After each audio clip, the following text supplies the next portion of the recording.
और last lecture में हमने क्विकली देखा था कि फिक्स पॉइंट आइट्रेटरी मेथड होता क्या है, फिक्स पॉइंट हम कहते किसको हैं। तो उसका छोटा सा एक रिव्यू करते हैं, देन फिर हम फिक्स पॉइंट आइट्रेटिव स्कीम की तरफ देखते हैं कि वो क्या होती है। फिक्स पॉइंट हम कहते हैं किसको हैं। फिक्स पॉइंट एक ऐसा नंबर जिसके लिए जब आप उसको फंक्शन में इनपुट के तौर पे डालें तो आउटपुट पे भी वही नंबर वापस आ जाए। Like F of x, input पे हमारे पास एक्स हो और आउटपुट पे भी हमारे पास एक्स हो जाए, तो such a number is known as a fix point.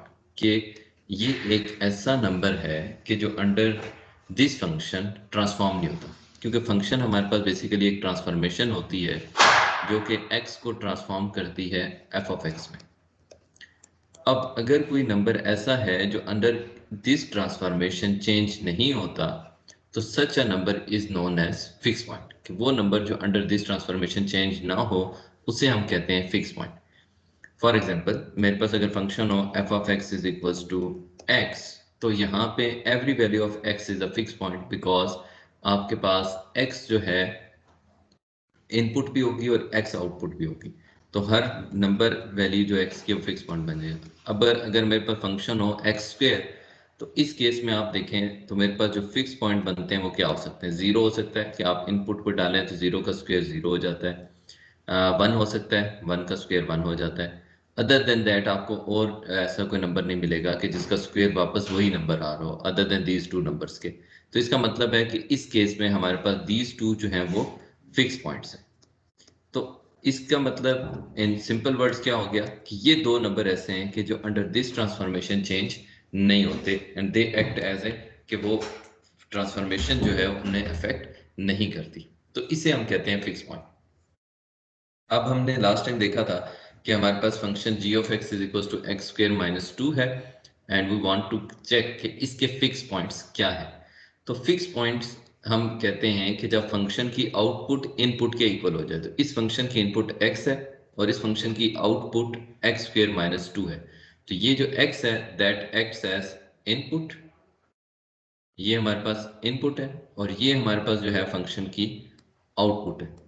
तो अब फंक्शन की इनपुट जब आउटपुट के इक्वल हो जाए तो उस सूरत में जो पॉइंट्स आते हैं वो हमारे पास फिक्स पॉइंट होता है। इसका मतलब क्या हो गया कि मैं फंक्शन में p जो है वो एज इनपुट के तौर पे सब्सटीट्यूट करूं तो आउटपुट पे भी मेरे पास p आ जाए, तो that will become a fix point. तो आप अपने फंक्शन में p सब्सटीट्यूट कर दें तो p is equal to p square minus two. हमने p इसलिए सब्सटीट्यूट किया है कि x एक वेरिएबल है, तो p जो होगा वो एक पर्टिकुलर पॉइंट या नंबर ऑफ पॉइंट्स को रिप्रेजेंट कर रहा है, फॉर ऑल x नहीं है, तो इसलिए यहाँ पे हमने p पुट कर दिया है। अब आप देखें तो हमारे पास एक इक्वेशन बन गई है p is equal to p square minus two. अब इस इक्वेशन को सेटिस्फाई करने वाले जो पॉइंट्स हैं वो जब हम फाइंड आउट करते हैं तो हमारे पास दो पॉइंट आते हैं, p is equal to minus one and p is equal to two. इसका मतलब क्या हो गया, इसका मतलब ये हो गया कि इस केस में हमारे पास दो फिक्स पॉइंट्स एग्जिस्ट करते हैं, और वो जो दो फिक्स पॉइंट्स हैं उनकी वैल्यू है हमारे पास माइनस वन एंड टू। तो ये इस फंक्शन के फिक्स पॉइंट्स हैं कि जो अंडर दिस ट्रांसफॉर्मेशन चेंज नहीं होते। अब इसी चीज को हम ग्राफिकली देखते हैं कि when we examine this thing graphically, तो इसका मतलब क्या है। हम कह रहे हैं कि एफ ऑफ एक्स जो है वो इक्वल है एक्स। तो मैं दो फंक्शन ले लेता हूँ, एक फंक्शन मैं y1 ले लेता हूँ जो कि x के इक्वल है, एक फंक्शन y2 ले लेता हूँ जो f ऑफ x के इक्वल है। तो आप देखें जब आप इक्वेशन में दोनों फंक्शंस को इक्वेट करते हैं तो इसका मतलब होता है कि हम point of intersection find out कर रहे हैं। तो अगर हम इसको ग्राफिकली देखें तो ये क्या बन जाता है। ग्राफिकली इसका मतलब है कि अगर हम ग्राफ पे इसको ड्रा कर लें एक्स और वाई एक्सिस को, तो हमारे पास जो फंक्शन है एक्स स्क्वेयर माइनस टू, ये उसका ग्राफ बन जाता है जो कि ब्लू में रिप्रेजेंट हो रहा है। अब और दूसरा फंक्शन जो है हमारे पास एक्स का, उसको अगर हम प्लॉट करें तो एक स्ट्रेट लाइन है जो कि ओरिजिन से पास थ्रू करती है। तो आप देखें कि आपके जो फिक्स पॉइंट है वो actually point of intersection of straight line and this parabola. तो एक पॉइंट जिस पे ये इंटरसेक्ट कर रहे हैं वो x is equal to two है, और दूसरा पॉइंट जिस पे ये इंटरसेक्ट कर रहे हैं वो हमारे पास x is equal to minus one है। तो यही दो पॉइंट्स हैं वो हमारे पास क्या है, फिक्स पॉइंट्स हैं। तो इससे हमें क्या पता चला, इससे हमें ये पता चला कि हमारे पास फिक्स पॉइंट फाइंड आउट करने के दो वेज हैं। एक तो ये है कि हम अपने फंक्शन को x के इक्वल रख दें, यानी कि जो इनपुट वेरिएबल है उसी के इक्वल रख दें, और उससे रूट कैलकुलेट कर लें। जो उस इक्वेशन के रूट्स होंगे वही हमारे पास फिक्स पॉइंट्स बन जाएंगे। सेकेंड अप्रोच हमारे पास ये है कि हम ग्राफ पे फंक्शन को प्लॉट कर लें और straight line y equals to x को प्लॉट कर लें। जिन पॉइंट पे वो दोनों कर्व्स आपस में इंटरसेक्ट करती हैं वो हमारे पास फिक्स पॉइंट्स बन जाएंगे। ओके, अब ये तो बात होगी कि फिक्स पॉइंट्स क्या होते हैं। अब आ जाते हैं कि फिक्स पॉइंट्स हम डिटरमिन कैसे कर सकते हैं। इसके लिए हमने एक थ्योरम देखा था, और वो थ्योरम ये कहता है कि अगर g हमारे पास एक continuous function on the domain a b, और g ऑफ x जो है वो ए बी को बिलोंग करे, इससे मुराद क्या है कि आपकी जो फंक्शन की डोमेन है और जो फंक्शन की range they belong to the same set. यानी कि यहां पे मेरे पास domain of g of x is of g of x and range of g of x, ये दोनों जो हैं वो एक ही सेट को बिलोंग करें। Both of them belong to the interval a to b। इसका मतलब क्या हो गया? इसका मतलब ये हो गया कि आपकी इनपुट और आउटपुट की जो रेंज है वो एक ही है। तो इस केस में जो फंक्शन g होता है उसका at least one fix point exist करता है। तो ये थ्योरम हमें ये बता रहा है कि उस केस में एक फिक्स पॉइंट जो है वो हमें मिल जाएगा। इन एडिशन टू दैट, अगर उसका डेरिवेटिव भी एग्जिस्ट करे और g प्राइम ऑफ x उसका derivative through out the domain एक कांस्टेंट k से लेस रहे, और ये जो k है ये 1 से लेस हो, तो इसका मतलब है कि उस केस में हमारे पास एक यूनिक फिक्स पॉइंट जो है वो एग्जिस्ट कर रहा होगा। इसका मतलब आप ये समझ लें कि अगर ये फंक्शन g जो है वो जिस इंटरवल से उसकी डोमेन है वही उसकी रेंज का इंटरवल हो जाए, यानी कि set of domain and range equal हो जाए, तो उस केस में g का एक फिक्स पॉइंट एग्जिस्ट करता है एटलीस्ट, यानी कि कम से कम एक करता है, एक से ज्यादा भी कर सकते हैं। और अगर इसके साथ ये भी फुलफिल हो जाए कि उसका डेरिवेटिव ऑन होल इंटरवल जो है वो हमेशा 1 से लेस रहे, हमेशा 1 से लेस रहे, तो उस केस में जो फिक्स पॉइंट एग्जिस्ट करेगा वो हमारे पास यूनिक फिक्स पॉइंट होगा, यानी कि एक ही फिक्स पॉइंट उस इंटरवल में एग्जिस्ट करता होगा। ओके, ये थ्योरम हमें हेल्प करेगा आगे जाके इक्वेशन सॉल्विंग में। तो यहाँ पे वही ग्राफिकली शो किया गया है कि इस इंटरवल में अगर ये दोनों प्रॉपर्टीज फुलफिल हो रही हो, और आप देखो अगर मैं कहता हूं डेरिवेटिव जो है f prime of x is strictly less than 1, तो इसका मतलब क्या होता है?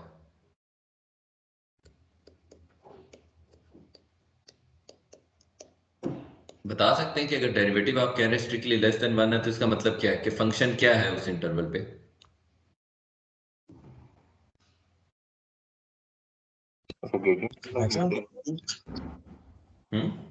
फंक्शन क्या होता है? अगर first derivative test, second derivative test, increasing decreasing function को लिंक करें तो क्या होना चाहिए?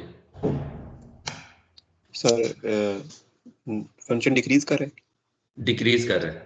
y2 minus y1 divided by x2 minus x1 is less than 1, तो इसका मतलब है कि y2 और y1 का जो डिफरेंस है वो स्मॉल है एज कंपेयर टू x2 और x1 के। तो इसका मतलब क्या होगा कि आपका फंक्शन जो है वो क्या हो रहा है? Decreasing function.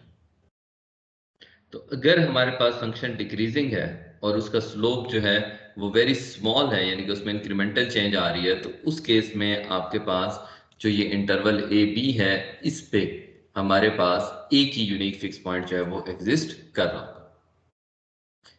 अच्छा, अब ये तो हो गया फिर। नेक्स्ट हमने एक एग्जांपल देखी थी कि शो करें कि इसका यूनिक फिक्स पॉइंट एग्जिस्ट करता है। तो यूनिक फिक्स पॉइंट के लिए हमें बेसिकली क्या फाइंड करना है?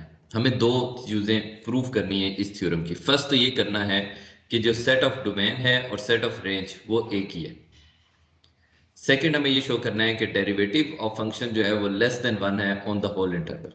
तो पहली चीज हम कैसे शो कर सकते हैं कि फंक्शन जो है वो उसी इंटरवल में बिलोंग करता है। तो ये g ऑफ x फंक्शन है और ये इंटरवल है।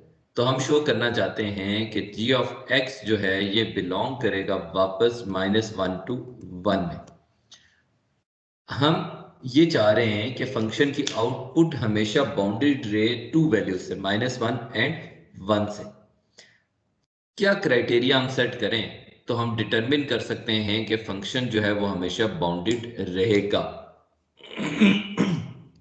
सॉरी, तो क्राइटेरिया हम ये सेट कर सकते हैं कि आप देखें कोई भी चीज फंक्शन की आउटपुट डोमेन से बाहर कब जा सकती है, जब उसकी मैक्सिमम वैल्यू अकर करे या उसकी मिनिमम वैल्यू, क्योंकि बाकी तमाम वैल्यूज जो होती हैं वो मैक्सिमम और मिनिमम के दरमियान में एग्जिस्ट करती हैं। किसी भी फंक्शन के एक इंटरवल पे तमाम वैल्यूज जो होती हैं वो बाउंडेड होती हैं by the maximum value of the function and the minimum value of the function. तो अगर हम ये शो कर देते हैं कि g ऑफ x की मैक्सिमम और मिनिमम वैल्यू इसी इंटरवल -1 to 1 में लाई कर रही है, तो फिर ये बात एस्टेब्लिश हो जाएगी कि जी एफ एक्स की तमाम आउटपुट्स जो हैं वो इसी इंटरवल में लाई करेंगे। तो ये शो करने के लिए कि g ऑफ x हमेशा इस इंटरवल को बिलोंग कर रहा है, हमें शो ये करना है कि g ऑफ x का मैक्सिमम और मिनिमम जो है वो दोनों इस सेट में बिलोंग करते हैं या इस इंटरवल में बिलोंग करते हैं। तो आप मैक्सिमम और मिनिमम फाइंड कैसे करते थे कैलकुलस में, याद है किसी को?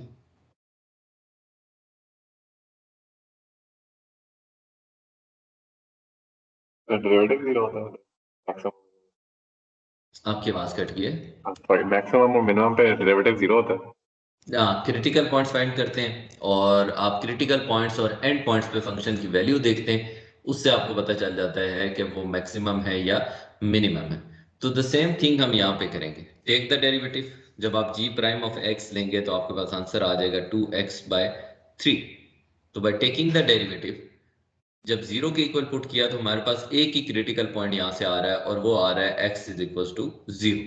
अब फंक्शन मैक्सिमम या मिनिमम होता है क्रिटिकल पॉइंट्स या एंड पॉइंट्स पे।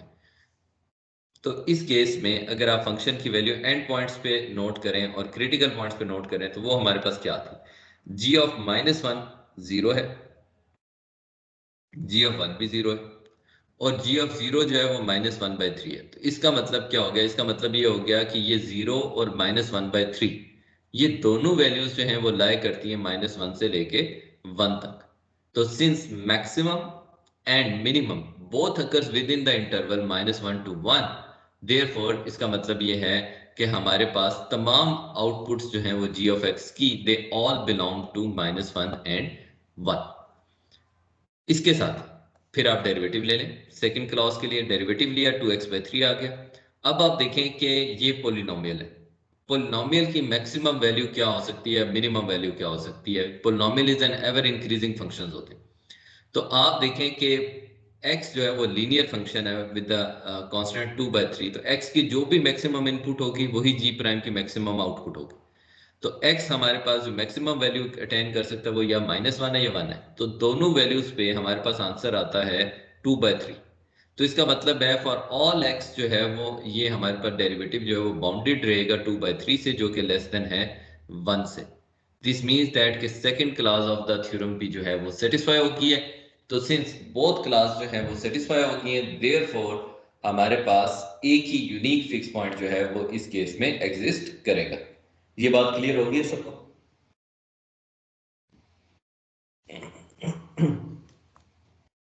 जी बेटा, सब लोगों को ये बात क्लियर होगी?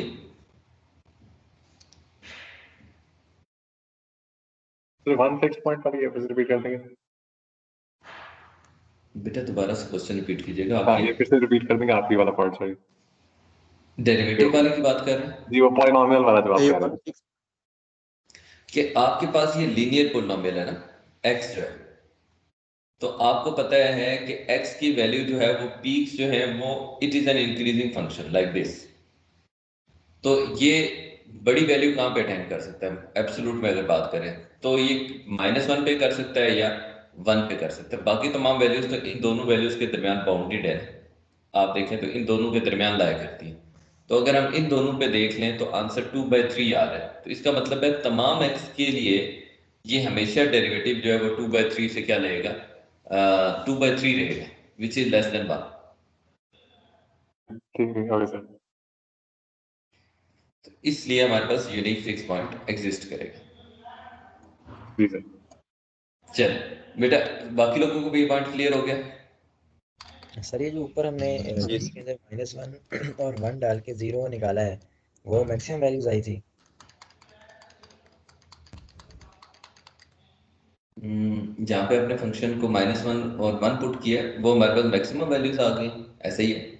जी, तो सर ये जो डेरिवेटिव लेने के बाद हमने फिर -1 और 1 डाला है, ये क्या है? ये क्रिटिकल पॉइंट आया है? ये 2/3 आप इसको भी कह रहे हैं ना, ये भी मैक्सिमम है, तो वो ऊपर वाली यानी वो मैक्सिमम नहीं थी? अच्छा, मैं आपको पॉइंट दोबारा क्लियर कर देता हूँ बेटा। हमारे पास इस थ्योरम की 2 पॉइंट्स हैं। पहले में हम ये शो करना चाहते थे कि तमाम की तमाम आउटपुट्स जो हैं वो ए बी में बिलोंग करती हो, पॉइंट 1 के लिए। और पॉइंट 2 के लिए हमने शो करना है कि डेरिवेटिव लेस देन 1 हो होल इंटरवल पे। तो अब पॉइंट 1 के लिए हमें ये शो करना है कि जी ऑफ एक्स की तमाम आउटपुट्स इस सेट में बिलोंग करती हैं या इस इंटरवल में लाई करती हैं। तो इसके लिए नेसेसरी क्या है कि अगर मैं ये शो कर दूं कि मैक्सिमम और मिनिमम वैल्यूज इस सेट में लाई करती हैं, तो बाकी तमाम वैल्यूज, जैसे इस केस में ये मैक्सिमम है ये मिनिमम है, जब आप ये शो कर देते हैं कि मैक्सिमम और मिनिमम जो है वो बाउंडेड है बाय सर्टेन वैल्यू, तो बाकी तमाम वैल्यूज जो हैं वो उसके दरमियान लाई करती हैं मिनिमम और मैक्सिमम के, तो वो तो उसके अंदर ही लाई करेंगे। तो ये जो फर्स्ट टाइम हमने बात की थी ये मैक्सिमम और मिनिमम की, ये इसलिए की थी टू शो दैट कि जी ऑफ एक्स जो है इसकी तमाम आउटपुट्स -1 से 1 के दरमियान लाई करती है, कि ये जो इसकी मैक्सिमम वैल्यू है और मिनिमम वैल्यू है ये दोनों लाई कर रही है -1 से 1 के दरमियान। ठीक हो गया बच्चों? अब सेकंड में क्लास में हमने शो करना है कि डेरिवेटिव लेस देन 1 है कंप्लीट इंटरवल पे। अब आप देखें कि मैंने शो करना है कि 2x/3 जो है वो हमेशा लेस आता है 1 से for all x। For all का मतलब है तमाम x की वैल्यूज के लिए। तो अब ये कैसे शो कर सकता हूं? तो वंस अगेन मैंने वही अप्रोच ली कि जो इसका मैक्सिमम है फंक्शन का, और डेरिवेटिव की बात कर रहा हूं, जो डेरिवेटिव का मैक्सिमम और मिनिमम है अगर वो -1 से 1 के दरमियान लाई करेगा, तो फिर जी प्राइम भी तमाम वैल्यूज के लिए 1 से क्या हो जाएगा, लेस हो जाएगा। तो अगर यहाँ पे मैं देखूं तो मुझे x जो है वो पोलिनोमियल है, इसकी मैक्सिमम या मिनिमम वैल्यू कहाँ एग्जिस्ट करती है, -1 या 1 पे? बोथ केसेस में -1 पुट करें या 1 पुट करें हमारे पास आंसर जो है वो 2/3 ही आता है और वो लेस देन 1 है। तो इसका मतलब ये है कि जी प्राइम नॉट जी, ये हम जी के मैक्सिमम और मिनिमम की बात करते हैं, अब हम जी प्राइम की मैक्सिमम और मिनिमम की बात कर रहे हैं कि वो भी 2/3 से लेस है, तो वो इवेंचुअली 1 से क्या हो गया, लेस हो गया। अब बात क्लियर होगी? जी सर, ठीक है। यही असल में जी डैश ऑफ एक्स का ताल्लुक यानी मैक्सिमम मिनिमम से नहीं है, वो हमारे थ्योरम के सेकंड स्टेटमेंट को हम प्रूव कर रहे हैं, इसलिए हमें यहाँ डेरिवेटिव एग्जैक्टली, मिला। एग्जैक्टली ऐसे ही। ठीक है। चलिए, अब नेक्स्ट थ्योरम था कि हम शो करना चाहते हैं कि जी ऑफ एक्स जो है वो 3⁻⁻x है और वो इंटरवल 0 to 1 में लाई करता है, even though unique fix point इस इंटरवल पे एग्जिस्ट करता है, लेकिन थ्योरम से हम प्रूव नहीं कर पाते। अब बच्चों यहाँ पे लॉजिक आ जाती है। लॉजिक क्या कहती है? लॉजिक हमें ये कहती है कि थ्योरम मुझे ये कह रहा है कि जी प्राइम ऑफ एक्स जो है उसे लेस देन 1 होना चाहिए। अगर वो लेस देन 1 हो तो यूनिक फिक्स पॉइंट एग्जिस्ट करता है, यानी कि ये दोनों कंडीशन सेटिस्फाई हों 1 और 2, तो उस केस में 1 और 2 सेटिस्फाई हो जाए तो फिर यूनिक फिक्स पॉइंट एग्जिस्ट करता है। क्या ये थ्योरम आपको ये कह रहा है कि अगर इस थ्योरम की कंडीशन सेटिस्फाई ना हो तो फिर यूनिक फिक्स पॉइंट एग्जिस्ट नहीं करता? क्या हम ये कह सकते हैं? नहीं सर। नहीं कह सकते। ओके, इसका मतलब ये है कि हो सकता है कि फंक्शन इसकी कंडीशन को सेटिस्फाई ना करता हो बट स्टिल उसका फिक्स पॉइंट या यूनिक फिक्स पॉइंट जो है वो एग्जिस्ट कर रहा हो। एम आई राइट? जी बिल्कुल। जी बेटा, बाकी लोगों को भी समझ आ गया ये पॉइंट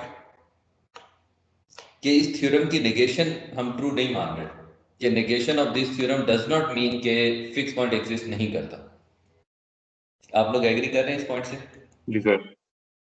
ओके, अब ये एग्जांपल जो है ये बेसिकली यही पॉइंट प्रूव कर रही है कि हमारे पास जो फंक्शन है जी ऑफ एक्स 3⁻⁻x, इसका अगर हम डेरिवेटिव ले लें तो ये आ जाता है -3⁻⁻x log of 3, और ये लेस देन 0 है ऑन द इंटरवल 0 to 1। और g जो है वो स्ट्रिक्टली डिक्रीजिंग है 0 to 1 पे, तो g ऑफ 1 और g ऑफ 0 जो है दोनों पॉइंट्स पे ये बाउंडेड है g ऑफ x जो 1/3 और 1 के दरमियान। अब इसका मतलब है कि g की आउटपुट तो 0 1 के दरमियान ही लाई कर रही है, तो फर्स्ट थ्योरम जो है वो सेटिस्फाई हो जाता है। इसका मतलब है कि एक फिक्स पॉइंट एग्जिस्ट करना चाहिए। लेकिन सेकंड क्लॉज जो है g प्राइम ऑफ 0 जब आप लेते हैं तो -log(3) आंसर आ जाता है, और -log(3) की वैल्यू जो है वो -1.09 है, जो कि ग्रेटर देन 1 आ जाती है एब्सोल्युटली। तो अब आप देखें कि g प्राइम एट 0 की जो एब्सोल्यूट वैल्यू है वो हमारे पास ग्रेटर देन 1 आ रही है, यानी कि सेकंड कंडीशन सेटिस्फाई नहीं हो रही। लेकिन स्टिल इस इंटरवल पे अगर हम ग्राफिकली देखें तो एक ही फिक्स पॉइंट जो है वो क्या कर रहा है, एग्जिस्ट कर रहा है। तो थ्योरम की सेकंड क्लास सेटिस्फाई नहीं हो रही, but still unique fix point exist कर रहा है। तो ये एग्जांपल एक परफेक्ट एग्जांपल है कि जो हमें ये शो करती है कि हमारा थ्योरम जो है वो वन वे ट्रू है, नॉट अदर वे। यानी कि अगर g प्राइम लेस देन 1 हो तो फिक्स पॉइंट एग्जिस्ट करेगा, लेकिन ऐसा नहीं है कि यूनिक फिक्स पॉइंट एग्जिस्ट करता हो तो हमेशा g प्राइम जो है वो लेस देन 1 हो। तो ये अदर वे अराउंड नहीं है, it is a if statement only, not if and if statement.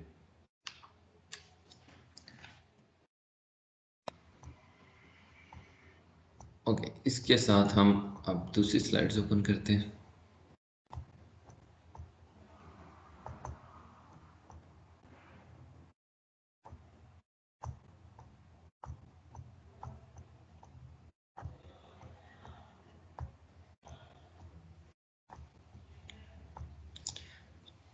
Fix point iteration method. Fix point iteration method कैसे वर्क करता है और फिक्स पॉइंट आइट्रेशन मेथड से हमारी मुराद क्या है। आप देखें कि हमारे पास फंक्शन है x is equal to g of x, तो हम कहते हैं कि x जो है वो फिक्स पॉइंट है, x हमारे पास फिक्स पॉइंट बन गया। अब x फिक्स पॉइंट है, आप देखें कि राइट साइड पे एक फंक्शन है और लेफ्ट साइड पे एक वैल्यू x है, तो x हमारे पास फिक्स पॉइंट है। अब मेरे पास जो फंक्शन है, फॉर एग्जाम्पल मैं ले लेता हूं x is equal to x square plus 1, ये ले लिया। अब ये फंक्शन एक वेरिएबल फंक्शन है और मैं फिक्स पॉइंट फाइंड आउट करना चाहता हूं, तो मैं कैसे कर सकता हूं। मुझे x की रेंडमली वैल्यूज डालनी है इसके अंदर, और वो रैंडम वैल्यूज जो है वो मैं सब्सटीट्यूट करके कोशिश करूंगा कि x की वैल्यू फाइंड आउट करूं, और प्लग करता रहूंगा अनटिल एंड अनलेस कि इनपुट और आउटपुट इक्वल आ जाए। यानी कि आप x की जो वैल्यू इनपुट पे सब्सटीट्यूट करें वही आपके पास आउटपुट पे आ जाए, तो फिर हमारे पास फिक्स पॉइंट जो है वो अचीव हो जाएगा। अब इसके लिए हम क्या कर सकते हैं, इसके लिए हम ये कर सकते हैं कि मैं अज्यूम कर लेता हूं कि मेरे पास Pn जो है वो g ऑफ Pn माइनस 1 के इक्वल है। अब जब Pn और Pn माइनस 1 इक्वल आ जाएंगे देन Pn फिक्स पॉइंट बन जाएगा। तो हमारे पास Pn जो होगा वो फिर क्या हो जाएगा, फिक्स पॉइंट हो जाएगा, क्योंकि आपने जो इनपुट पे दिया है वो Pn माइनस 1 है, जो आउटपुट पे आपके पास रिजल्ट आया वो क्या है, Pn है। तो ये हमारे पास जब दोनों इक्वल हो जाएंगे तो हम कह देंगे कि Pn हमारे पास फिक्स पॉइंट है। यानी कि मैं रैंडमली कोई वैल्यू g पे पुट कर रहा हूँ और आउटपुट पे एक वैल्यू आ रही है, जब इनपुट और आउटपुट बराबर आ जाएंगे तो हम कह देंगे कि हमने फिक्स पॉइंट जो है वो अचीव कर लिया। लेकिन अब एक अप्रोच ये है कि रैंडमली हम वैल्यूज डालें और ये प्रोसेस जारी रखें। एक अप्रोच ये हो सकती है कि हम सिस्टमेटिकली आइटरेटिव फॉर्म बना लें, और वो आइटरेटिव फॉर्म जो है वो स्टॉप तब हो जाए कि जब Pn और Pn माइनस 1 आपस में क्या आ जाए, इक्वल आ जाए। तो उसके लिए हमने क्या कर लिया है कि हम एक आइटरेटिव स्कीम बना लेते हैं कि मेरे पास जब n 0 होगा, या लेट्स से n 1 से स्टार्ट कर लेते हैं, तो P1 जो है वो मेरे पास आ जाएगा g ऑफ P नॉट। अब P नॉट क्या है, कोई भी पॉइंट है जो रैंडमली मैं इस फंक्शन में डालूंगा और मेरे पास एक वैल्यू आ जाएगी P1। अगर P1 और P नॉट इक्वल हैं तो फाइन, हम यहाँ पे स्टॉप कर देंगे। अगर नहीं है तो N2 पुट करके हम P2 की वैल्यू गेट कर सकते हैं। अब P2 के लिए रेदर देन कि मैं कोई रैंडम वैल्यू प्लग करूं, मैं जो वैल्यू आउटपुट पे आएगी P1 वो वैल्यू यहाँ पे क्या कर दूंगा, सब्सटीट्यूट कर दूंगा, और देखूंगा कि क्या P1 और P2 इक्वल आ गए। अगर नहीं आ रहे तो 3 पे आ जाएंगे, P3 जो है वो इक्वल हो जाएगा g ऑफ P2 के। कि आप यहाँ पे P2 में वैल्यू पुट कर देंगे, फिर N4 के लिए आ जाएंगे और यही प्रोसेस करते रहेंगे जब तक हमारे पास इनपुट और आउटपुट बराबर नहीं आ जाती। जब हमारे पास Pn और Pn-1, सॉरी यहाँ पे हमने लिख पा रहे, Pn जो है वो g ऑफ Pn-1 के इक्वल आ जाएगा और Pn is approximately equal to Pn-1, तो इस केस में Pn हमारे पास इज अ फिक्स पॉइंट, कि ये हमारे पास फिर क्या बन जाएगा, फिक्स पॉइंट बन जाएगा। तो ये हमारे पास एक आइटरेटिव प्रोसेस है कि जिसके थ्रू हम गेस करके वैल्यू डिटरमिन करना चाह रहे हैं फिक्स पॉइंट की। तो this is known as fix point iteration method, कि हम फंक्शन जो है g ऑफ x उसकी आइटरेटिव फॉर्म लिख लेते हैं। लाइक अगर मैं इसकी आइटरेटिव फॉर्म लिखूं तो मेरे पास बन जाएगी xn is equal to xn-1 whole square plus 1, तो ये आइटरेटिव फॉर्म बन जाएगी। अब मैं इसमें n की आइटरेशन परफॉर्म करता जाऊंगा और जब xn और xn-1 की वैल्यूज आपस में इक्वल आ जाएंगी तो वहां पे हम इसको क्या कर देंगे, स्टॉप कर देंगे। तो ये हमारे पास आइटरेटिव फॉर्म बन गई है इसकी। आइटरेटिव इसको क्यों कह रहे हैं कि आप देखें कि यहाँ पे आप एक इनपुट देते हैं और आउटपुट कैलकुलेट करते हैं और जो आउटपुट आती है वो वापस उसी फंक्शन के अंदर एज ए इनपुट के तौर पे ले लेते हैं। तो इसका मतलब है कि एक कंटिन्यूस प्रोसेस है जिसमें वैल्यूज आप प्लग करके आउटपुट लेते हैं और वही जो आउटपुट आती है उसको वापस एज ए इनपुट के तौर पे यूज कर लेते हैं। तो ये हमारे पास है फिक्स पॉइंट आइटरेटिव फॉर्म। यहाँ पे अब यही अप्रोच जो है इसको फिर हम कनेक्ट करने जाते हैं, कनेक्ट करेंगे जाके कि हम रूट ऑफ द इक्वेशन कैसे फाइंड आउट कर सकते हैं। अच्छा, अब इसको समझने से पहले थोड़ा सा अगर मैं ग्राफिकली एक्सप्लेन कर सकूं कि हमारे पास फिक्स पॉइंट में हो क्या है। फिक्स पॉइंट फंक्शन क्या कर रहा है, मैंने लिख लिया है जी कि xn जो है वो g ऑफ xn-1 के इक्वल है, ये मेरे पास फिक्स पॉइंट है। तो मैं कहना क्या चाह रहा हूं, मेरे पास दो कर्व है, एक कर्व है y1 is equal to xn और एक कर्व है y2 is equal to g of xn-1। तो what I am actually doing, आप देखें कि जो g ऑफ x की आउटपुट है,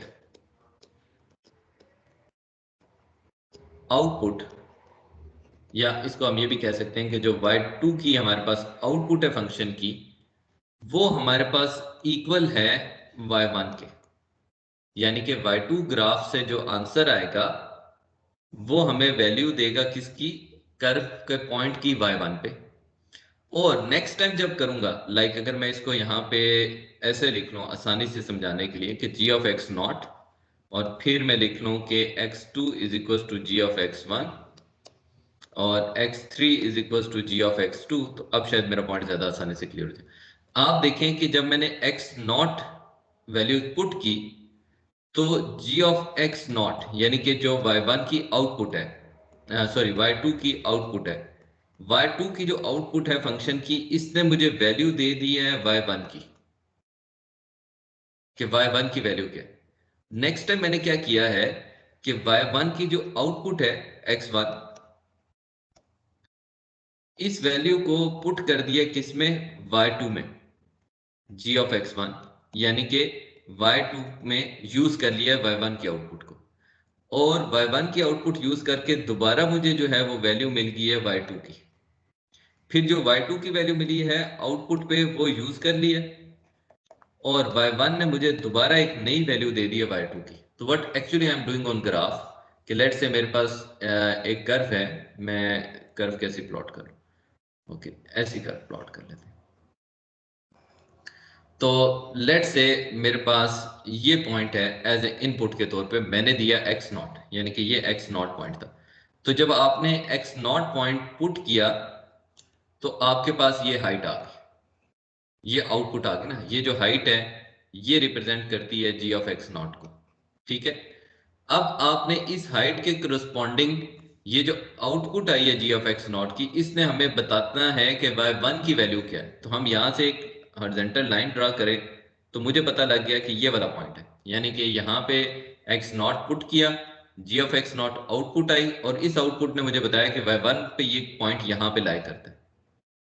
अब आपने दोबारा ये पॉइंट इनपुट के तौर पे यूज करना है इस कर्व में। लेट मी अलाउ कि मैं थोड़ा सा क्लैरिटी के लिए ना g ऑफ x कर्व को दोबारा मॉडिफाई करना चाहता हूँ, क्योंकि ये जो पॉइंट हमारे पास आ गया वो थोड़ा सा उस कर्व से आउट आ गया, तो मैं इसको मॉडिफाई करके ऐसी कर्व बनाता हूँ ताकि ये एक्सप्लेनेबल हो जाए।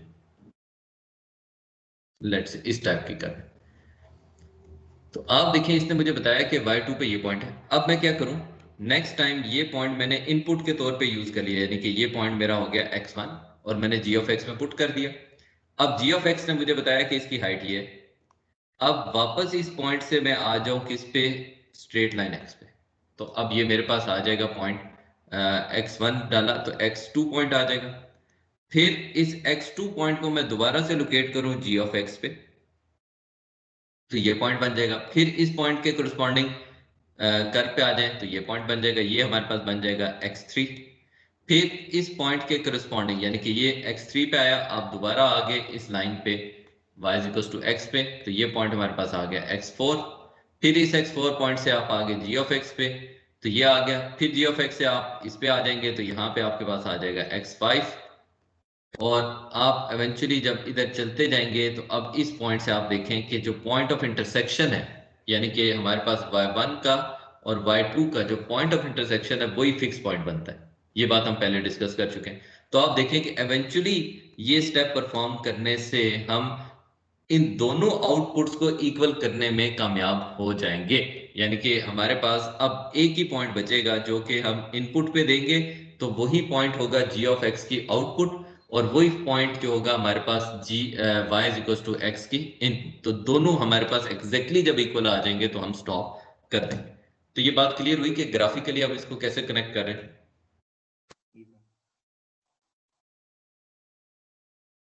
जी बेटा क्लियर होगी, ये किसी को कोई कंफ्यूजन है? सर ये जो हमने सेकंड लाइन में y1 = xn लिखा है, तो वहां पे n हम मान लेंगे या 0 होगा? इसकी बात कर रहे हैं, यहाँ पे n1 होगा, सेकंड यहाँ लाइन में। 2। इसमें इसकी बात कर रहे हैं, जी सर। ये तो जनरल एक्सप्रेशन है ना, इसमें n1 से स्टार्ट होगा, तो हमने ये डाल के वैल्यूज n1 n2 n3 देख लिया। ये equal to y1 y2 y3 भी है। जी सही, यानी कि yn = xn हो जाता है। बेटा y जो है ना, y1 और y2 तो बेसिकली मैंने दो कर्व्स डिनोट किए हैं, ठीक है, जिनकी वैल्यू बार बार चेंज हो रही है।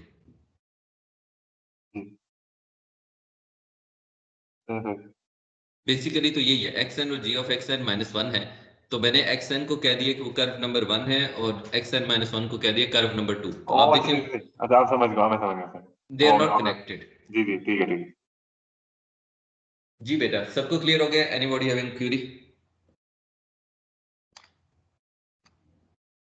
सर हम स्टार्ट ये x डॉट से करेंगे x0 से करेंगे, और x0 हमें पता होगा। सपोज करेंगे।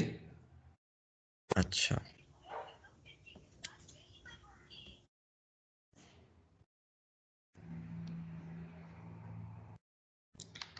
चल, तो यही चीज बेसिकली ये दो ग्राफ है, एक इंक्रीजिंग फंक्शन का एक डिक्रीजिंग फंक्शन का है, और उस पे ग्राफिकली यही चीज एक्सप्रेस की गई है कि ये कैसे वर्क कर रही है। तो सबसे पहले वो started with the point p0, उसको हमने g ऑफ x में सब्सटीट्यूट किया।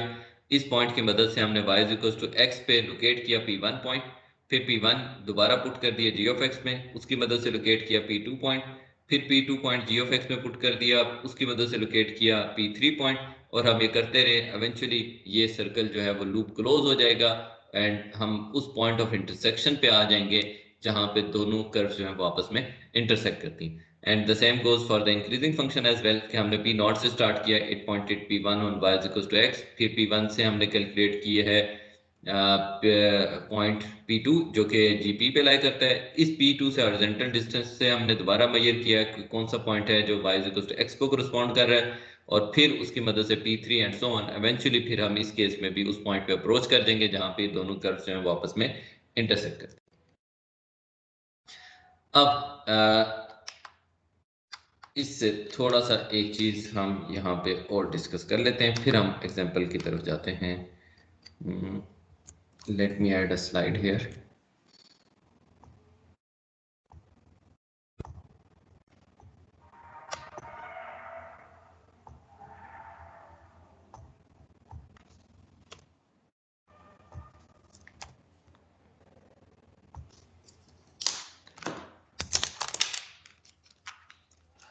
ओके, अब यहाँ पे हम लोग करना ये चाह रहे हैं कि what we want to do is कि हम root of an equation find करना चाह रहे हैं। तो अब इस चीज़ को हम कनेक्ट करेंगे कि रूट ऑफ द इक्वेशन जो है वो हम फिक्स पॉइंट आइटरेटिव स्कीम के साथ कैसे लिंक अप कर सकते हैं, वो कैसे आपस में कनेक्ट हो सकते हैं। तो लेट्स देखते हैं कि वो हम इन दोनों चीज़ों को आपस में कैसे कनेक्ट करते हैं।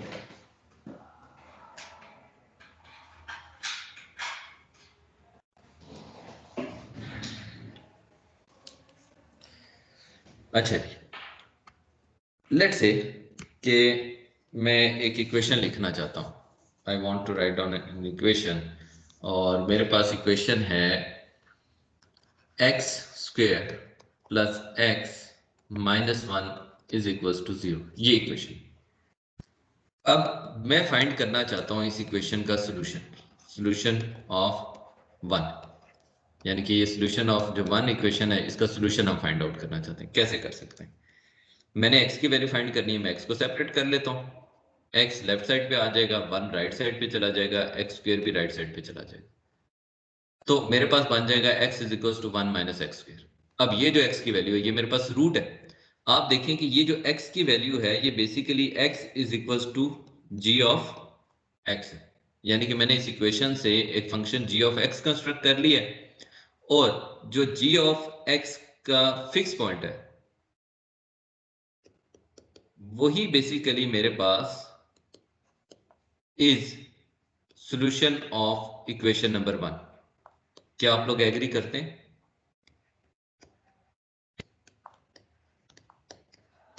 इस पॉइंट से एग्री कर रहे हैं कि यानी कि मैंने कहा कि ये जो इक्वेशन में मैंने x सेपरेट किया है, ये x इस इक्वेशन का सॉल्यूशन है, और इस इक्वेशन से मैंने फिक्स पॉइंट फॉर्म लिख लिए। तो इस फंक्शन g ऑफ x का जो फिक्स पॉइंट होगा वो गिवन इक्वेशन का सॉल्यूशन होगा। क्या आप लोग इस पॉइंट से एग्री कर रहे हैं?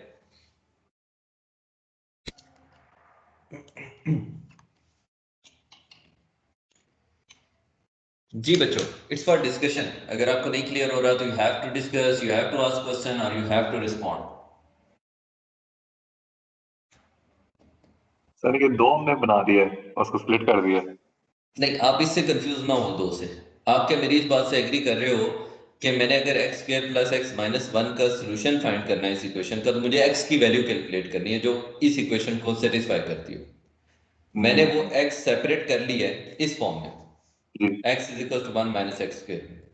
तो क्या आप एग्री करते हैं कि यहाँ पे जो x की वैल्यू आएगी वो इस इक्वेशन का सोल्यूशन होगी? ऐसे सेटिस्फाई तो करना चाहिए उसे, बस सेटिस्फाई करना चाहिए, तो वो सोल्यूशन बन जाएगी। जी। अब मैंने ये जो राइट हैंड साइड है इसको लिख दिया फंक्शन g ऑफ x। तो क्या ये फिक्स पॉइंट फॉर्म बन गई है? हाँ जी सर।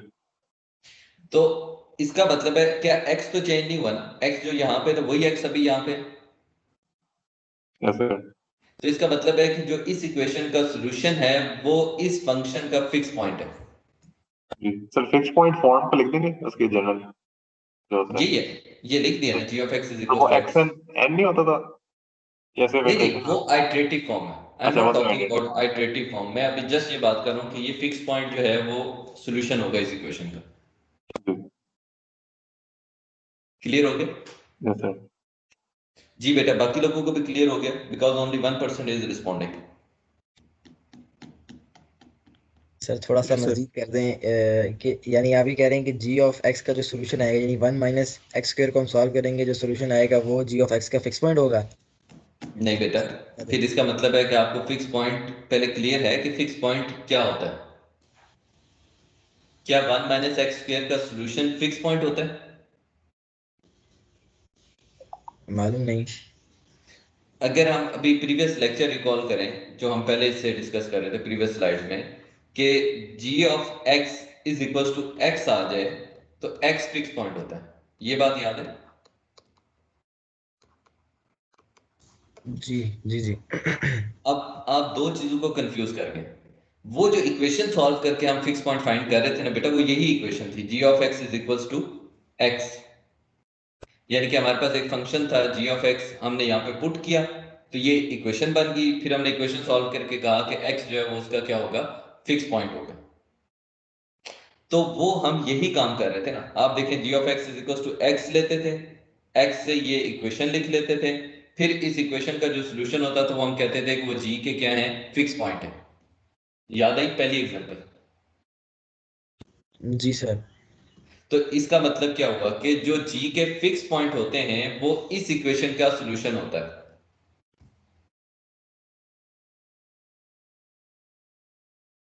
सही। अच्छा, अब बच्चों इस चीज को कंफ्यूज मत कीजिएगा। आई एम नॉट सेइंग कि मैं जी ऑफ एक्स को जीरो रख के इक्वेशन बना रहा हूं। इक्वेशन कंस्ट्रक्ट करने के लिए हम जी ऑफ एक्स को किसके इक्वल रख रहे हैं, एक्स के इक्वल रख रहे हैं। तो दैट इज द डिफरेंस, कि हम ये नहीं कर रहे कि 1 minus x square is equal to zero से जो वैल्यू आएंगी वो जी ऑफ एक्स के फिक्स पॉइंट होंगे। Rather than that, this is wrong. हम इसको रखते हैं 1 minus x square is equal to x, और फिर सॉल्व करके जी ऑफ एक्स के फिक्स पॉइंट जो है वो क्या करते हैं, डिटरमिन करते हैं। तो सिंप्लीफाई अगर कर दें तो हम ये कह रहे हैं कि अगर मैं अपनी इक्वेशन से x को सेपरेट करके फिक्स पॉइंट फॉर्म में कन्वर्ट कर लेता हूं, एक g ऑफ x लिख देता हूं सच दैट कि x g ऑफ x के इक्वल हो जाए, तो अगर मैं g के फिक्स पॉइंट फाइंड कर लूं तो वही फिक्स पॉइंट इस इक्वेशन के सॉल्यूशन हो जाएंगे। ये मैं कहना चाह रहा हूं। ये पॉइंट आप किसी को अगर नहीं क्लियर तो बेटा अभी क्लियर कर लें, क्योंकि फिर अगला हमारा जो डिस्कशन है वो इसी पॉइंट को ट्रू मान के है कि ऐसे होगा। सबको क्लियर होगी ये बात? नहीं होगी? सही है। नहीं सर, अभी सही क्लियर मुझे तो नहीं हो रही सर। ये जो पहला वाला केस है उसके अंदर हम यूं करेंगे कि जी ऑफ एक्स को इस्तेमाल करते हुए हम सोल्यूशन निकालेंगे, वो फिक्स पॉइंट होगा ना, जो आपने ये नीचे लिखा हुआ है कि g of x is equal to x is a fix point. ठीक है, ये फिक्स पॉइंट की डेफिनेशन होगी। यानी जी ऑफ एक्स का सोल्यूशन जो पॉइंट नहीं हमें बेटा, देगा, जो आप रूट वंस आएगा अगेन, वो उसका। आप एक मिनट मेरी बात दोबारा क्लियर कर लें। जी ऑफ एक्स का सोल्यूशन नहीं कह रहा मैं। G of x is a function, function का कोई सोल्यूशन नहीं होता, अच्छा। इक्वेशन का सोल्यूशन होता है ना। जी।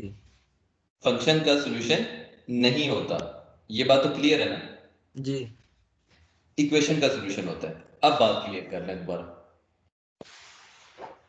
अच्छा। अच्छा, तो पहले केस में हमने जी ऑफ एक्स को जीरो के इक्वेट करके हमने इसको सॉल्व किया था, फिर फिक्स पॉइंट आए थे। नहीं किया था, नहीं किया था। मैं यही बात आपको वहां पे भी कह रहा हूं कि हमने ऐसा नहीं किया। मैं आपको अच्छा। दिखाता हूं, मैं आपके लिए दोबारा स्लाइड्स ओपन कर देता हूं कि हमने ऐसा नहीं। ये देखें बेटा, ये जी ऑफ एक्स फंक्शन था, एक्स स्क्वायर माइनस टू। आपको नजर आ रहा है स्क्रीन पे? जी सर, जी सर। आप देखें, हमने एक्स स्क्वायर माइनस टू को तो जीरो पुट नहीं किया था। हमने क्या किया है, p is equal to p square minus two, यानी कि x is equal to g of x बनाया था। मेरी बात क्लियर हुई है? कि जो आप कह रहे हो ना कि हमने जी ऑफ एक्स को जीरो किया था, ये नहीं किया था। हमने लिखा था x is equal to g of x हो तो फिक्स पॉइंट होता है, और फिर इस इक्वेशन को सॉल्व किया था। सही। ठीक है। बेटे जब जी ऑफ सर ये एक्स को जीरो जीरो किया क्यों था फिर? एग्जाम लिखा हुआ है वैसे ही रेंज के रूट्स निकालने के लिए। बेटे ये तो रूट्स निकालने के लिए हमने, जो आप वो करते हो फैक्टराइजेशन करते हो, तो या तो इसलिए एक साइड पे टर्म्स कंबाइन की थी ना, कि ताकि फैक्टराइजेशन से रूट निकल सके। अच्छा, जब रूट्स निकाल लेंगे सिर्फ तब जीरो करेंगे। सब जीरो किए, और वो हमने किया तो नहीं है बेटा। बेसिकली तो इस इक्वेशन को हमने सॉल्व किया, x is equal P is equal P square minus to को आपने सॉल्व किया, जैसे मर्जी कर लें। सही सर। जी, अब बेटा पॉइंट क्लियर हो गया या अभी भी नहीं हुआ? जी ठीक है सर। अच्छा, अब यहीं से अगर आप देख लो तो मैं उस पॉइंट को यहां भी कनेक्ट कर सकता हूं कि ये फंक्शन है, इस फंक्शन के जो फिक्स पॉइंट है माइनस वन और टू, वो इस इक्वेशन के रूट है। हाँ जी, हाँ जी। यही बात वहां पे कह रहा हूं कि ये जो इक्वेशन बनाते हैं हम x is equal to g of x से, इसके जो रूट आते हैं वो गिवन फंक्शन के फिक्स पॉइंट्स होते हैं। ठीक है। अब सबको क्लियर हो गया? Yes sir. क्लियर हो गया तो इसकी बेस पे अब हम एक नया आर्गूमेंट डेवलप करने जा रहे हैं, और वो आर्गूमेंट हमारा क्या है कि x हमारा फिक्स पॉइंट बन गया है, और अब मैं इसको बड़े ही आसान लफ्जों में कहने लगा कि मैं क्या करना चाहता हूं। मेरे पास गिवन इक्वेशन होगी, what I am going to do, given equation को मैं लिखूंगा फिक्स पॉइंट फॉर्म में, और लिखने के बाद फिक्स पॉइंट फॉर्म्स की मदद से रूट कैलकुलेट करूंगा। यानी कि आप इसको इस तरह भी ना कहें, आप ये कहें कि आइटरेटिव फॉर्म लिखूंगा फिक्स पॉइंट की, और आइटरेटिव फॉर्म की मदद से फिक्स पॉइंट्स कैलकुलेट करूंगा जी ऑफ एक्स के, fix point of g of x. और ये जो fix point of g of x आएंगे, fix point of g of x, ये मेरे पास इक्वल होंगे रूट ऑफ गिवन इक्वेशन के। तो वहां से मैं ये कह दूंगा कि जो गिवन इक्वेशन है उसके ये सॉल्यूशन है मेरे पास। तो इसी चीज को आप फॉरवर्ड करते हैं। मेरे पास इक्वेशन है x cube plus 4x² minus 10 is equals to 0 has a unique root in 1 to 2. There are many ways to change the equation to the fixed point form of x is equals to g of x using simple algebraic manipulation. तो हमारे पास बहुत सारे veg हैं g of x construct करने के। For example मैं इस equation को इस फॉर्म में लिखना चाहता हूँ। आप देखें अभी इसमें कोई x की टर्म नजर नहीं आ रही। मैं बनाना इस फॉर्म को इस तरह चाहता हूँ कि मेरे पास एक साइड पे x की टर्म सेपरेट हो जाए, यानी कि इस इक्वेशन से मैं x को सेपरेट करना चाहता हूँ, बाकी तमाम टर्म्स को राइट साइड पे लिखना चाहता हूँ। तो मैं क्या कर लेता हूँ, 4x² और राइट साइड पे जाके ये हो जाएगा 10 माइनस एक्स क्यूब। तो यहां से अगर मैं x की वैल्यू कैलकुलेट करना चाहूँ तो 4 से डिवाइड कर दें आप राइट साइड पे, और फिर स्क्वायर रूट ले लें, तो मेरे पास x जो है वो इक्वल आ गया है इस टाइप के 1/2 time 10 minus x cube raise to power 1/2। तो आप देखें मैंने लिख लिया है x को in the form of g of x, कि x जो है वो g ऑफ x के इक्वल है। अब ये मेरे पास एक g ऑफ x डेवलप हुआ है। अब ये g ऑफ x यूनिक नहीं है। यूनिक क्यों नहीं है, मैं नेक्स्ट पेज पे एक्सप्लेन करता हूँ कि यूनिक क्यों नहीं है। मेरे पास इक्वेशन है x cube plus 4x² minus 10 is equal to 0। मैं इस इक्वेशन से x सेपरेट करना चाहता हूँ, तो मैं ये कर लेता हूँ कि x cube plus 4x² minus 10 plus x minus x, क्योंकि मैं चाह रहा था कि मैं x की टर्म को सेपरेट करूँ। तो यहां से अब मेरे पास x की अगर मैं वैल्यू निकालूं तो x आ जाएगा x minus x cube minus 4x² plus 10। तो आप देखें कि मेरे पास एक फंक्शन बन गया है g1 ऑफ x के, लेफ्ट में मैंने x सेपरेट कर लिया, राइट साइड पे g1 ऑफ x कर लिया। फिर अभी हमने देखा कि x cube plus 4x² minus 10 is equal to 0। इसमें से हम 4x² को लिख लेते हैं, इक्वल आ जाएगा 10 माइनस एक्स क्यूब, और यहाँ से अगर हम x की वैल्यू फाइंड करना चाहें तो x² आ जाएगा 10 minus x cube divided bye 4, और इसका फिर हम ले लें स्क्वायर रूट। तो जब हम स्क्वायर रूट ले लेंगे तो हमारे पास आ जाएगा square root of 10 minus x cube divided by raise to power 1/2, और यहाँ पे डिवाइडेड बाय हमारे पास हो जाएगा 2। तो ये मेरे पास अनदर फिक्स पॉइंट कंस्ट्रक्ट हो गया, जिसको शायद हम यहाँ पे क्या कह रहे हैं 1/2 वाली जो फॉर्म है इसको g3 ऑफ x कह रहे हैं। तो ये हमारे पास g3 बन गया, यानी कि अनदर फिक्स पॉइंट फॉर्म बन गई। एक फॉर्म आपके पास ये बन गई थी g1 ऑफ x के लिए, एक फॉर्म हमारे पास ये बन गई। अब मैं यहाँ पे चाहूँ तो कोई और फॉर्म भी बना सकता हूँ। लेट से मैं एक्स क्यूब को सेपरेट कर लेता हूँ, तो मेरे पास आंसर आ जाता है कि ये है 10 माइनस 4x²। तो यहाँ से आप x से इसको डिवाइड कर दें तो मेरे पास आ जाएगा 10 minus 4x² divided by x।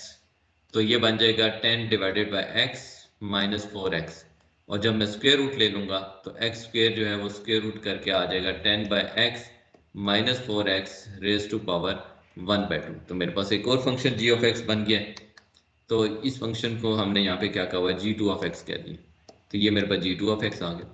तो आप सिमिलरली देखें कि बहुत सारे g ऑफ x आप कंस्ट्रक्ट कर सकते हैं, यानी कि किसी भी तरीके से x को सेपरेट करना है, बाकी तमाम टर्म्स को राइट साइड पे शिफ्ट कर देना। जब आप शिफ्टिंग कर देंगे तो आपके पास ये फिक्स पॉइंट फॉर्म में कन्वर्ट हो जाएगा। अब आप देखें ये हमारे पास मल्टीपल फिक्स पॉइंट फॉर्म्स जो हैं वो बन गई है।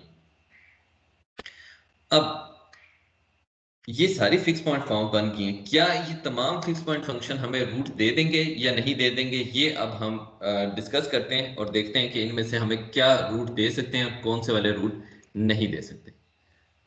तो हमारे पास ये इक्वेशन है ओरिजिनल, इसके जो रूट हैं वो एक्चुअली a से लेके d तक, ये जो 5 फिक्स पॉइंट फंक्शन हमने लिखे हैं g1 g2 g3 g4 g5, इनके जो फिक्स पॉइंट आएंगे वो इस इक्वेशन के रूट होंगे।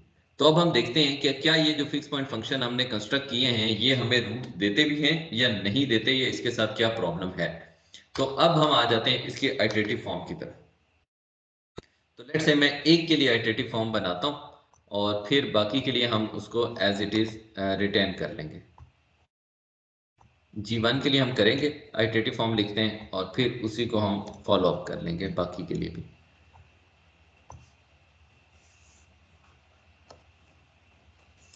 G1 ऑफ x हमारे पास फंक्शन था G1 of x is equal to x minus 4x, sorry ये जो फंक्शन था हमारे पास था x माइनस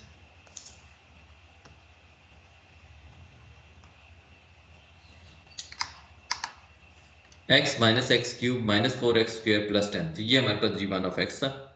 तो यहाँ पे आ जाएगा x minus x cube minus 4x square plus 10। तो ये फंक्शन बन गया G1 ऑफ x। तो हम इसकी अगर आइटरेटिव फॉर्म लिख लें तो हमारे पास बन जाएगा xn is equal to G1 of xn minus 1। तो यहाँ पे मैं इसकी आइटरेटिव फॉर्म लिख लेता हूँ। लेफ्ट पे xn आ जाएगा, राइट साइड पे xn माइनस 1 इंडेक्स आ जाएगा, minus 4 time xn minus 1 square plus 10 आ जाएगा। ये आइटरेटिव फॉर्म बन गई। अब आप इसमें n1 से स्टार्ट कर दें, n1 पुट करेंगे तो आपके पास आ जाएगा x1 is equal to x not minus x not cube, sorry it is minus here,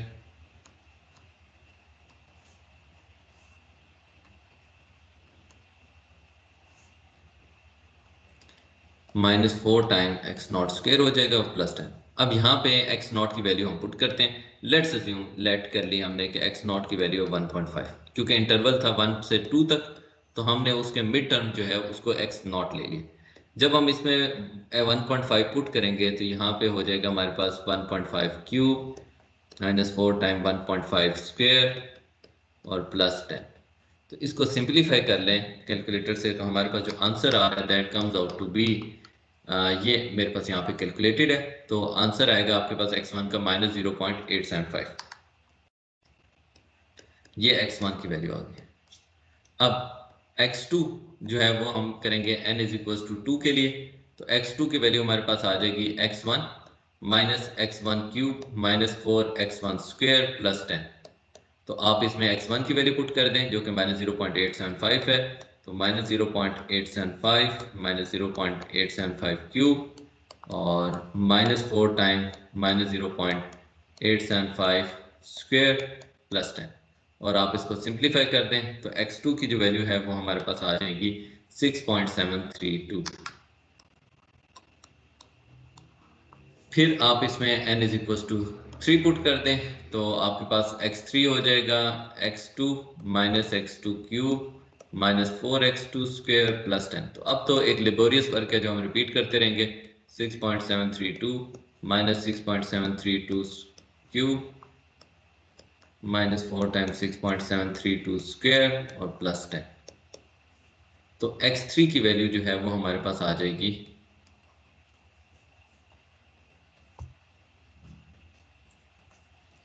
x3 is equal to, जब हम सिंप्लीफाई करेंगे तो हमारे पास आंसर आ रहा है माइनस 469.7।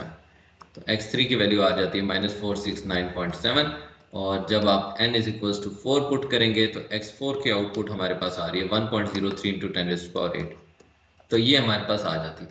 अब आप देखें बेटा, क्या अगर मैं इटरेटिव प्रोसेस जारी रखूं तो आपको लग रहा है कि हम फिक्स पॉइंट की तरफ अप्रोच कर रहे हैं या नहीं लग रहा?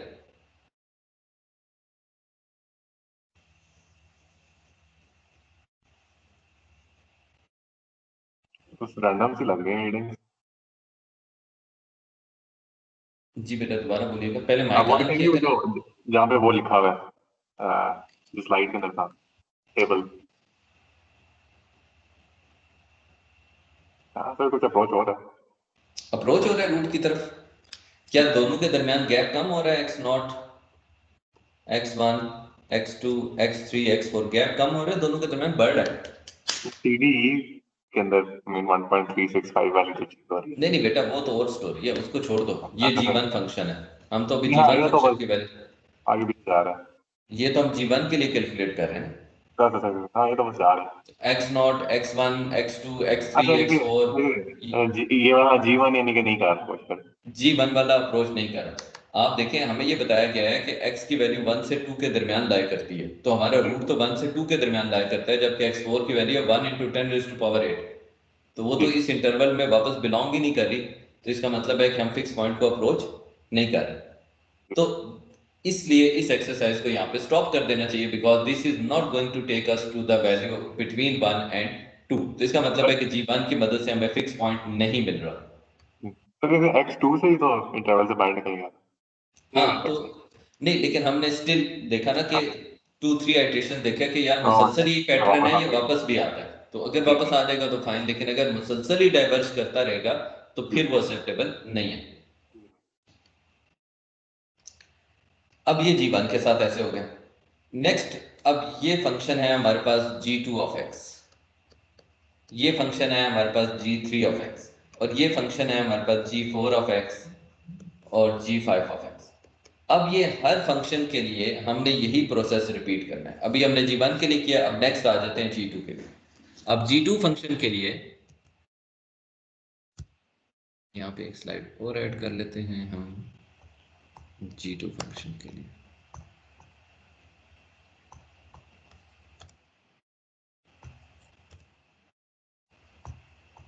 अब जब हम g2 फंक्शन की बात करते हैं तो हमारे पास इक्वल है x is equals to g2 of x, और g2 of x जो फंक्शन है ये हमारे पास था, अगर हम प्रीवियस स्लाइड पे देखें तो हमारे पास फंक्शन था 10/x - 4x। तो 10/x - 4x raise to power 1/2। तो अब g2 के लिए आइटरेटिव फॉर्म लिखते हैं, तो आइटरेटिव फॉर्म हमारे पास बन जाएगी, that will be xn is equals to g2 of xn - 1।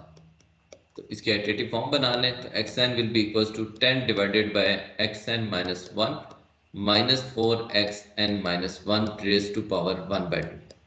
तो अब दोबारा से आइटरेटिव प्रोसेस स्टार्ट कर दें, n1 करेंगे तो x1 जो है वो हमारे पास आ जाएगा 10 divided by x0 minus 4x0 raise to power 1/2। तो वंस अगेन हम एक ही इनिशियल गैस से स्टार्ट करते हैं टू मेक श्योर कि हम कंपैरिजन कर सकें 1.5 से, जो कि बिलोंग करता है इंटरवल 1 से 2, यानी कि हमने इनिशियल गैस वही दी है जो उस इंटरवल में लाई करता है। तो हमारे पास जब हम पुट करेंगे तो आंसर आ जाएगा 10 divided by 1.5 minus 4 into 1.5 raise to power 1/2। तो जब हम x1 की वैल्यू कैलकुलेट करते हैं तो हमारे पास जो आंसर है वो आ रहा है 0.8165, विच इज 0.8165। तो स्मॉलर वैल्यू आ रही है। n is equal to 2 put कर दें तो x2 की वैल्यू आ जाएगी 10 divided by x1 minus 4x1 raise to power 1/2। अब आप इसमें x1 पुट कर दें तो x2 हमारे पास आ जाएगा 10 डिवाइडेड बाय 0.8165 और minus 4 time 0.8165 whole raise to power 1/2। तो x2 की आंसर हमारे पास जो आ रहा है वो आ जाता है 2.9969। तो ये भी आप देखें कि उस इंटरवल से बाहर जा रहा है 2.9969। जब हम n3 के लिए करेंगे तो x3 हमारे पास जो वैल्यू आ जाएगी वो आ जाएगी 10 डिवाइडेड बाय 2.9969 माइनस 4 टाइम 2.9969। तो आप देख सकते हैं कि ये वैल्यू नेगेटिव आ जानी चाहिए अंडर द रूट में, तो कुछ ऐसा ही हो रहा है हमारे पास। तो आंसर आ रहा है माइनस 8.65 रेज टू पावर 1/2। तो माइनस 8.65 रेज टू पावर 1/2, तो ये आयोटा के फॉर्म में आ जाता है। तो आप देखें कि यहाँ पे ये नंबर जो है ये हमारे पास कम्प्लेक्स बन गया। So it is 8.65 under the root, under the root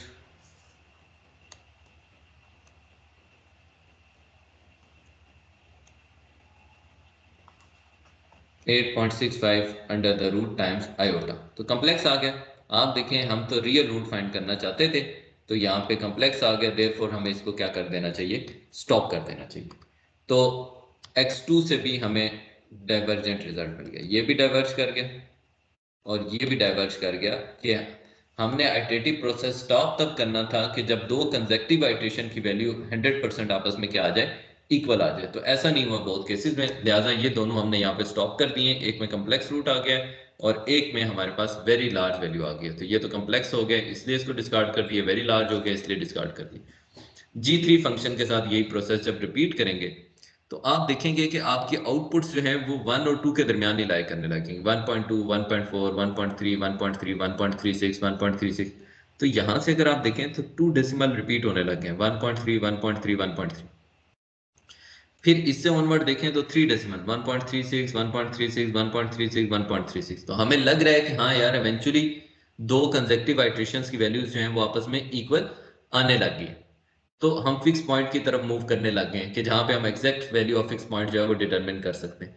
अब 3 डेसिमल एक्यूरेसी तो यहाँ पे अचीव हो गई है 6th आइट्रेशन पे, लेकिन अगर आप फर्दर डेसिमल को रेज करना चाहें तो 15th आइट्रेशन पे आप देखें तो आंसर आ रहा है 1.365223, तो 1.3652 1.3652 एंड 1.66523, तो यहाँ से 15th आइट्रेशन से 1 2 3 4 डेसिमल एक्यूरेसी आने लगी है और उसके बाद 5 डेसिमल एक्यूरेसी अचीव हो जाती है 20th पे, और 25th पे आप देखें तो 6 डेसिमल एक्यूरेसी भी आपको अचीव होती हुई नजर आ रही है यहाँ पे 20 से ऑनवर्ड।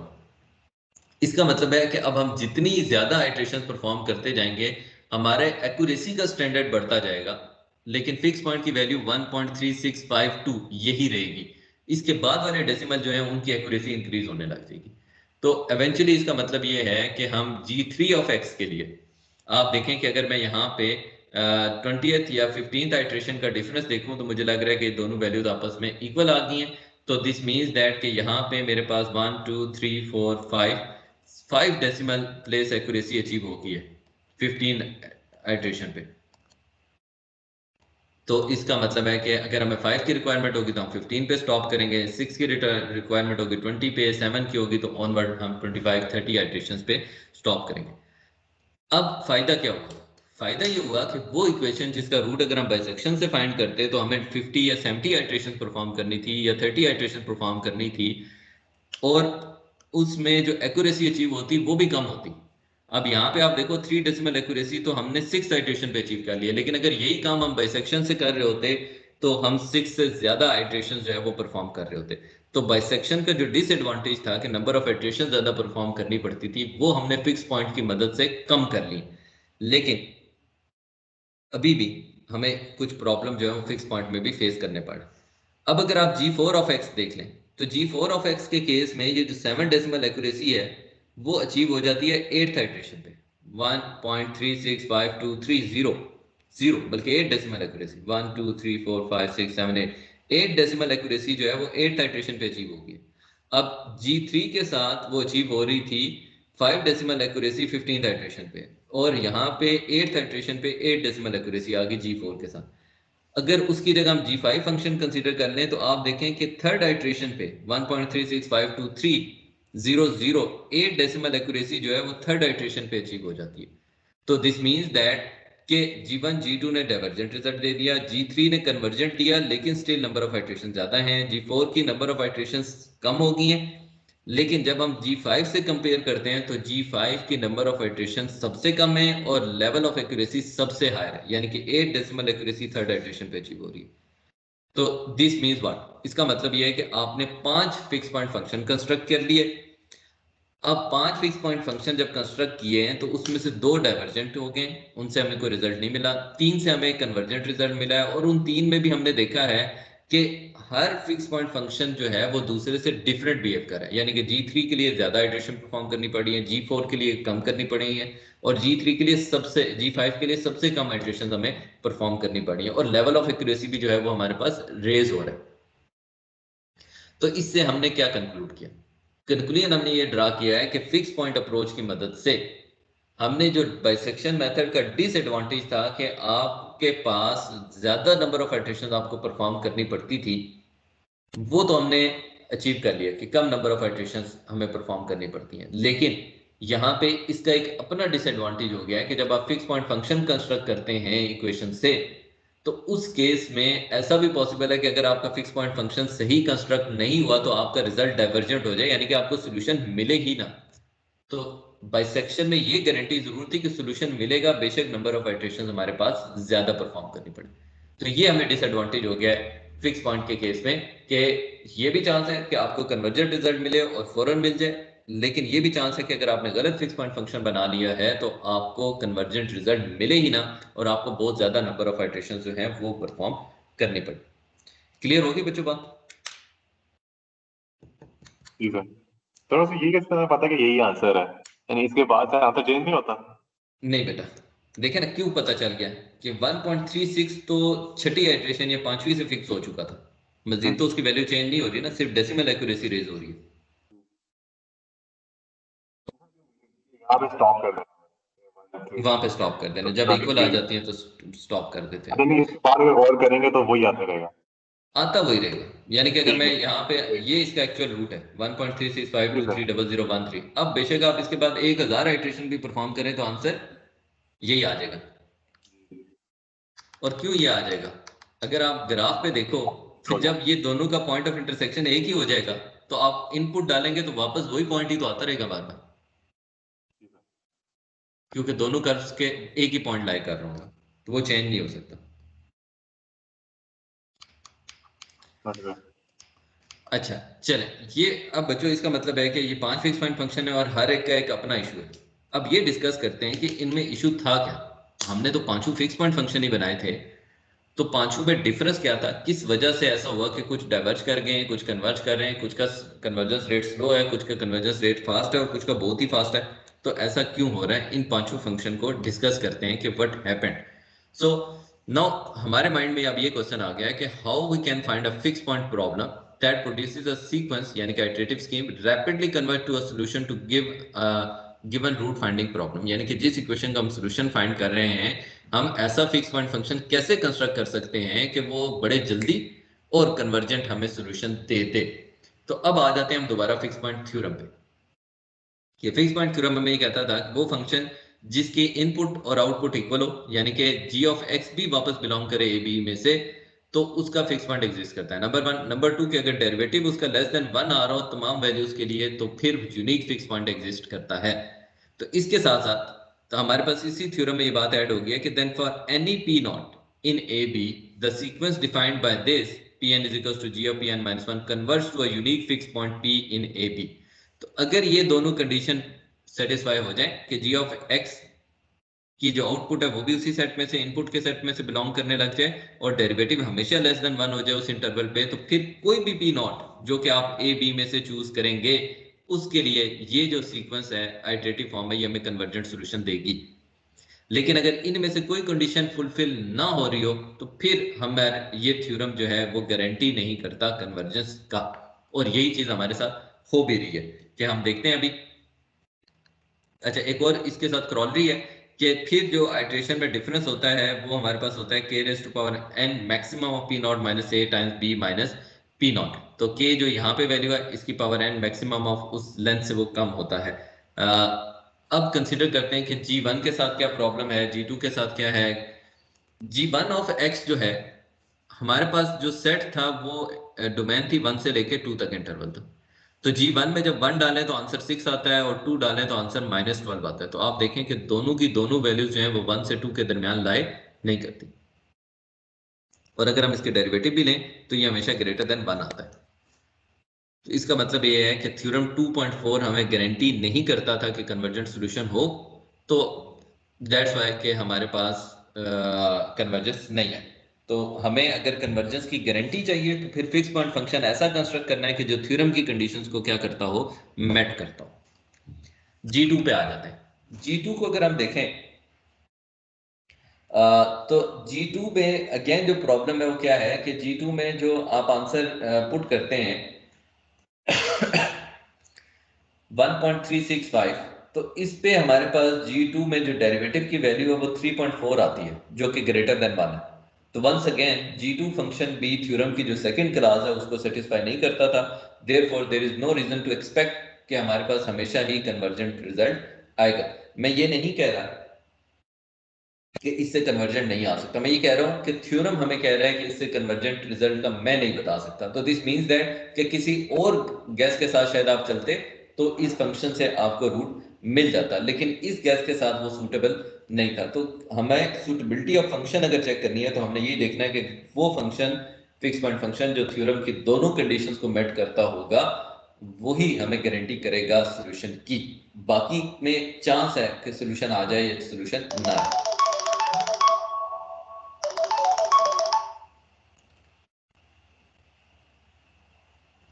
तो हमारे पास अब इस केस में G2 में भी हमें दोबारा प्रॉब्लम यही नजर आ रहा है कि वो जो है वो सोल्यूशन जो है वो उसको फुलफिल नहीं कर रहा। अब G3 पे आ जाते हैं। G3 से हमें सोल्यूशन मिला है।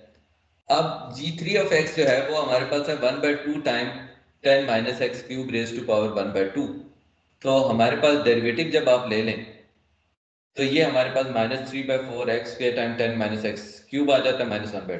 अब G3 जो है ये स्ट्रिक्टली डिक्रीजिंग है 1/2 पे, 1 से 2 इंटरवल पे, और अगर आप इसमें 2 पुट करें तो आंसर आता है 2.12। तो इस केस में भी आप देखें जो थ्योरम की सेकंड कंडीशन है वो फुलफिल नहीं हो रही कि हमेशा स्ट्रिक्टली लेस देन 1 हो, लेकिन इस केस में हमें कन्वर्जेंट सॉल्यूशन मिल रहा है। तो अब इस केस में कन्वर्जेंट सॉल्यूशन क्यों मिल रहा है, ये क्वेश्चन है कि आपके पास 2 पे तो वो 2.12 है, ग्रेटर देन 1 आ रहा है, लेकिन स्टिल ये कन्वर्जेंट सॉल्यूशन क्यों दे रहा है कि अगर मैं 1 से लेके 2 इंटरवल के बजाय 1 से लेके 1.5 इंटरवल कंसीडर कर लूं तो इस इंटरवल पे G3 जो है ये हमेशा लेस देन 0 है, ये लेस देन 1 आता है हमारे पास। यानी कि इस केस में ये थ्योरम की कंडीशन को मेट कर रहा था जो हमने इनिशियल गैस इसमें पुट किया है, वो लकीली हमने उस इंटरवल से ले लिया है कि जिसमें G3 जो है वो हमेशा लेस देन 1 आता है। तो देयरफॉर इस केस में हमारे पास उस इंटरवल के स्मॉल हो जाने की वजह से कंडीशन मेट हो गई थी, तो हमारे पास कन्वर्जेंट रिजल्ट आया है, लेकिन इसका रेट ऑफ कन्वर्जेंस जो था वो हमारे पास स्लो था। तो ये हमें थर्ड में पता चला कि कन्वर्जेंट सॉल्यूशन इस वजह से आ गया कि हमारा इनिशियल गैस उस इंटरवल में है कि जहां पे G3 प्राइम डेरिवेटिव की वैल्यू जो है वो लेस देन 1 है, यानी कि 1.5 पे जो हमने इनिशियल गैस पुट किया है वहां पे उसकी वैल्यू जो है वो लेस देन 1 है, लेकिन इवेंचुअली उस पूरे इंटरवल पे वो लेस देन 1 नहीं थी, तो इसमें कन्वर्जेंस रेट हमारे पास स्लो था। अगर हम G4 ऑफ x को देखें तो इस केस में हमारे पास कन्वर्जेंट रिजल्ट ही आया है, और आप देखें कि इसकी कन्वर्जेंस फास्टर थी, यानी कि 8th आइटरेशन पे 8 डेसिमल एक्यूरेसी जो है वो अचीव हो रही थी। तो अब यहाँ पे अगर हम देखें तो G4 जो है वो इस पूरे इंटरवल पे जो है वो हमारे पास 0.15 से लेस है। इसका मतलब है 0.15 इज वेरी स्मॉल देन 1। तो आप देखें कि इस केस में थ्योरम की कंडीशन सेटिस्फाई तो हो रही है, लेकिन एट टॉप ऑफ दैट वो के जो है वेरी स्मॉल है 1 से। तो क्योंकि वो वेरी स्मॉल है तो इस केस का मतलब है कि इस केस में हमें रैपिड कन्वर्जेंस जो है वो मिल जाएगी। तो वो g ऑफ x जिसका derivative very very less than 1 हो ऑन दैट इंटरवल, उसकी कन्वर्जेंस मिलने का चांस आपको क्या है, फास्टर है, कि आपको बेटर कन्वर्जेंस जो है वो मिल सकती है। ओके जी। और G5 के केस में हमने ये फंक्शन डिफाइन किया था, और ये फंक्शन अगर हम गौर से देखें तो ये फंक्शन है x minus x cube plus 4x² minus 10, और अगर मैं इस न्यूमरेटर वाली टर्म का डेरिवेटिव ले लूं तो आंसर आ जाता है 3x² प्लस 8x। तो आप देखें कि इस केस में बड़ी ही रैपिड और फास्टर कन्वर्जेंस हमारे पास अचीव हुई थी then any other choice of fix point function. तो ये हम इंशाल्लाह नेक्स्ट सेक्शन में देखेंगे कि ये क्यों इतना इफेक्टिव है और स्ट्रॉन्ग टेक्निक है, कि इस केस में ऐसा क्या हो गया कि हमें बड़ी ही रैपिड और कन्वर्जेंस मिल गई और बड़ी हाई लेवल एक्यूरेसी अचीव होगी थर्ड आइटरेशन पे। तो इस पूरी डिस्कशन को अगर हम कंक्लूड करें तो हमारा कंक्लूजन क्या है? हमारा कंक्लूजन ये है कि ऐसा fix point function given equation से कैसे कंस्ट्रक्ट किया जा सकता है सच दैट कि वो रैपिडली और रिलायबली कन्वर्ज करे सॉल्यूशन को। तो फिर हमें जो आउटपुट नजर आती है इस पूरी डिस्कशन की वो ये नजर आती है कि हमने अपने प्रॉब्लम को एक ऐसे फिक्स पॉइंट में कन्वर्ट करना है कि जो फिक्स पॉइंट थ्योरम की कंडीशन को मेट करता हो, और उसकी डेरिवेटिव की वैल्यू जितनी स्मॉलर हो सके गिवन फिक्स पॉइंट पे वो होनी चाहिए, क्योंकि जितनी ज्यादा वो स्मॉल हो जाएगी इतनी उसका कन्वर्जेंस रेट फास्टर हो जाएगा।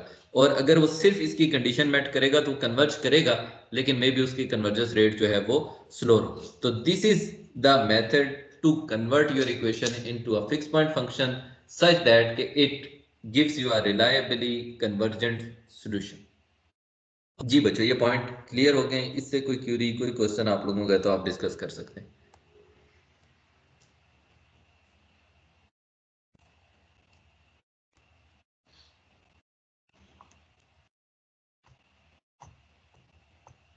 जी बेटा, किसी स्टूडेंट का कोई क्वेश्चन है?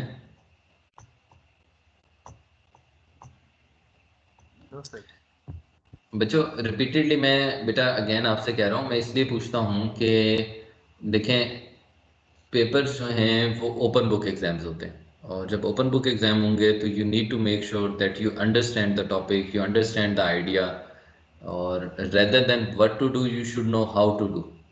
तो ये डिस्कशन इसलिए आपके लिए ओपन करता हूँ कि आप लोग क्वेश्चन पूछेंगे, उससे एक हेल्दी डिस्कशन जनरेट होगी, और then we will be able to come up with the strategy how to achieve something. तो इसलिए अगर किसी के जहन में भी कोई कंफ्यूजन हुआ करे बच्चों, तो ज़रूर डिस्कस करें, बिकॉज एज आगे हम बढ़ते जाएंगे तो फिर चीज़ें मज़ीद कॉम्प्लिकेटेड होती जाएंगी। तो अगर आपको टॉपिक क्लियर नहीं हो रहा किसी भी पॉइंट पे, तो उस पर क्वेश्चन ज़रूर रेज करें और कोशिश करें कि वो पॉइंट क्लियर हो, फिर हम आगे मूव करें। ओके, अगर कोई क्वेश्चन नहीं है तो फिर हम देखते हैं कि ये जो लास्ट वाला फिक्स पॉइंट फंक्शन था, इसने इतनी फास्टर हमें कन्वर्जेंस क्यों दी है, why it was so effective, and ऐसा क्या था कि इस फंक्शन के साथ कि इसकी कन्वर्जेंस का रेट बाकी तमाम फिक्स पॉइंट फंक्शन से बेटर है। तो इसे हम कहते हैं कि ये जो लास्ट फिक्स पॉइंट फंक्शन था, ये बेसिकली हमारे पास न्यूटन राफसन फार्मूला है, या न्यूटन राफसन मेथड है, या न्यूटन मेथड के नाम से भी इसको जाना जाता है। तो न्यूटन मेथड या न्यूटन राफसन मेथड जो है, ये one of the finest root finding technique है, और जो कि यूज होती है to find solution of a single variable equation के लिए। और ये टेक्निक सबसे स्ट्रॉन्ग भी है, सबसे फाइनेस्ट भी है, और सबसे ज़्यादा इंजीनियरिंग में यूज भी की जाती है इक्वेशन का सॉल्यूशन फाइंड आउट करने के लिए। अब ये डिस्कस करने के लिए कि ये लास्ट वाला फिक्स पॉइंट फंक्शन इतना फास्टर क्यों है, रैपिड क्यों है, बहुत सारे हमारे पास वेज हो सकते हैं कि ये न्यूटन मेथड कैसे वर्क कर रहा है, उसको डिस्कस करने के लिए। One of them can be के हम टेलर सीरीज अप्रोक्सीमेशन की मदद से देखते हैं कि ये फॉर्म कैसे जनरेट होती है। ये जो हमने last fix point function generate किया था, ये कैसे जनरेट हो रहा था। आपके पास लेट से एक इक्वेशन है x square plus x minus 1 is equal to 0। तो मैं इस इक्वेशन को इस फॉर्म में लिख लेता हूँ कि f of x is equal to x square plus x minus 1। मैंने लेट कर लिया कि ये पूरी की पूरी टर्म एफ ऑफ एक्स की इक्वल है। तो दिस इंप्लाइज दैट कि मेरे पास जो गिवन इक्वेशन है वो बन जाएगी f of x is equal to 0। अब मैं इस एफ ऑफ एक्स की टेलर सीरीज एक्सपेंशन लिख लेता हूँ, ये जो लेफ्ट साइड में। जब आप टेलर सीरीज एक्सपेंशन लिखते हैं अबाउट सम पॉइंट पी, तो एफ ऑफ पी जो है वो इक्वल होता है f of p not plus p minus p not time f prime of p not plus p minus p not whole square by 2 time f double prime of p not plus so on. बहुत सारी terms आती हैं, तो वो जो बहुत सारी terms हैं उन सब का जो इनकॉर्पोरेटेड इफेक्ट है that is known as error. तो हम डबल डेरिवेटिव के साथ ये जो टर्म एक्सायर की अपीयर हो रही है, ये बेसिकली उन तमाम टर्म्स के इफेक्ट को कंबाइन करके आपको यहाँ पे शो करी है एज एक्सायर ऑफ पी के तौर। अब इस इक्वेशन में एफ ऑफ पी को 0 पुट कर दें, क्योंकि रूट जो है वो हमारे पास जो अचीव हो रहा है इस इक्वेशन का वो पी पॉइंट पे है, और उस पी पॉइंट पे फंक्शन की वैल्यू जो है वो 0। तो 0 पुट कर दें। जब आप 0 पुट कर देंगे तो हमारे पास इक्वल आ जाएगा f of p not plus p minus p not time f prime of p not plus p minus p naught square 2 factorial time f double prime of एक्सायर पी। अब यहाँ से अगर हम ये अज्यूम कर लेते हैं कि p minus p not is very small, यानी कि p नॉट इनिशियल अप्रोक्सीमेशन है और p हमारा सोल्यूशन है, कि अगर इनिशियल अप्रोक्सीमेशन रूट के वेरी वेरी क्लोज है, वेरी वेरी स्मॉल है, तो फिर हम इसके स्क्वायर और हायर ऑर्डर पावर्स को नेग्लेक्ट कर सकते हैं। तो फिर p minus p not whole square को नेग्लेक्ट कर दें तो हमारे पास बन जाएगा 0 is equal to f of p not. आप यहाँ पे नोट कीजिएगा इक्वल का साइन था और यहाँ पे अप्रोक्सीमेटली इक्वल का साइन है। तो वो अप्रोक्सीमेटली इक्वल इसीलिए आ गया है कि हमने इस सीरीज की जो टर्म्स हैं उनको क्या कर दिया, निगलेक्ट कर दिया। तो f of p not plus p minus p not time f prime of p not. तो यहाँ से अगर हम पी की वैल्यू यानी कि जो रूट है उसकी वैल्यू कैलकुलेट करें तो क्या आ जाती है। आप यहाँ से एफ ऑफ पी नॉट को राइट साइड पे ले जाएं, f of p not is approximately equal to p minus p not time f prime of p not. तो ये बन जाएगा। अब यहाँ से p माइनस पी नॉट को सेपरेट कर लेते हैं तो वो अप्रोक्सीमेटली इक्वल आ जाएगा minus f of p not divided by f prime of p not, इस चीज़ के इक्वल आ जाएगा। यहाँ से अगर आप p की वैल्यू फाइंड करें तो हमारे पास आ रहा है p not minus f of p not divided by f prime of p not is equal to p1। तो ये हमारे पास p की वैल्यू आ जाती है। तो ये जो फार्मूला है इसे हम कहते हैं कि ये हमारे पास है फार्मूला न्यूटन राफसन मेथड। ये जो है this formula is actually known as Newton Raphson method कि आपके पास p जो है इक्वल आ जाता है p not minus f of p not divided bye f prime of p not के। तो वो जो फॉर्म है आप देखें जो हमने प्रीवियस क्वेश्चन में देखी है, अगर अब हम उसको देखें तो हाँ ये वाली फॉर्म, तो आप देखें ये एक्चुअली वही थी कि हमारे पास इक्वेशन थी x cube plus 4x² minus 10 is equal to 0। इसको हमने लिख लिया था f of x is equal to 0, और आप देखें तो ये एफ ऑफ एक्स है और ये एफ प्राइम ऑफ एक्स है।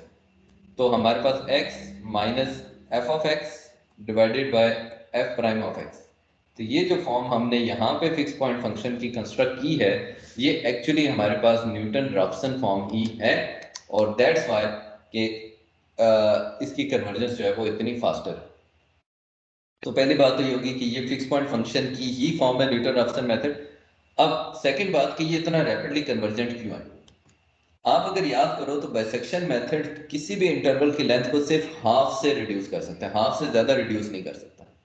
लेकिन अगर हम यहाँ पे न्यूटन मेथड को ग्राफिकली एग्जामिन करें तो यहाँ पे बड़े इंटरेस्टिंग फैक्ट हमें नजर आता है।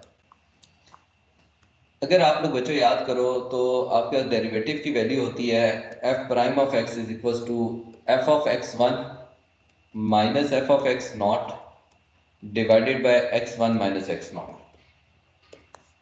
ठीक है, और यहाँ पे बेटा अगर मैं x1 की वैल्यू कैलकुलेट करूँ और sorry f prime at x not is equal to f of x1 minus f of x not divided by x1 minus x not. तो यहाँ से अगर मैं x1 की वैल्यू कैलकुलेट करना चाहूँ तो क्या आएगा, x1 minus x not is equal to f of x1 minus f of x not divided by f prime of x not, ये आ जाती है। और यहाँ से अगर x1 की वैल्यू कैलकुलेट करूँ तो वो आ जाएगी x not plus F of x1 minus f of x not divided by f prime of x not.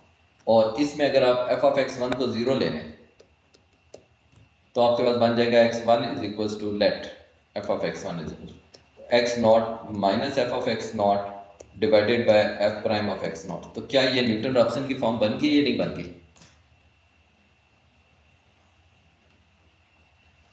Ji sir बन गई। बन गई। अब इसका मतलब ये हो गया कि अगर ये डेरिवेटिव मुझे क्या देता है, what does the derivative at a point gives me, slope. जी सर। तो हम ये कह रहे हैं कि स्लोप वाली जो लाइन है, जो आप इस पॉइंट पे एक लाइन ड्रा करते हैं टेंजेंट लाइन, वो जब एफ ऑफ x1 0 यानी कि वो जिस पॉइंट पे 0 हो जाती है वो पॉइंट हमें x1 की वैल्यू दे देता है, यानी कि न्यूटन रॉप्सन मेथड की पहली वैल्यू दे देता है x1।